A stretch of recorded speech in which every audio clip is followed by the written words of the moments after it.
السلام عليكم ورحمة الله وبركاته جميعا.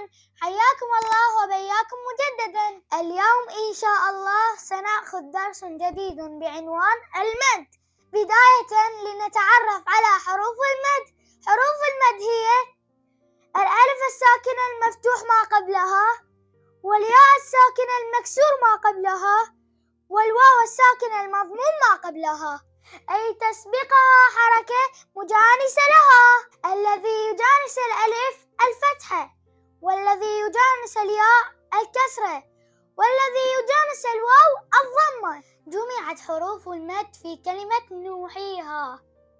الواو الساكنة المضموم ما قبلها، والياء الساكنة المكسور ما قبلها، والألف الساكنة المفتوح ما قبلها. نرى في القرآن الكريم أحيانا هذه العلامة.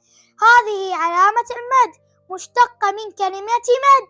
لدينا تمرين. هيا يا أحبائي لنكمل تحديد حروف المد من الآيات المباركة من سورة البقرة. إن الذين، عندنا كلمة الذين الياء الساكنة مكسور ما قبلها.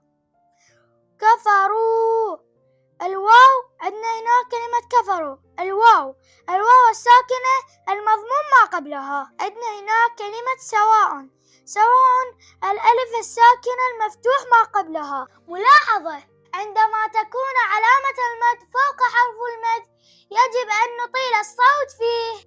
مثلا هنا عندنا كلمة سواء فوق الألف عندنا علامة المد، يعني نقول سواء. ولما ما تكون عليه علامة المد ما نمد زايد، نطي فقط حركتين. مثل هنا كلمة الذين ما نمد زايد. إلى هنا ينتهي الدرس. نلتقيكم في حلقة قادمة. في أمان الله وحفظه. لا تنسوا تفعيل جرس التنبيهات ليصلكم كل ما هو جديد.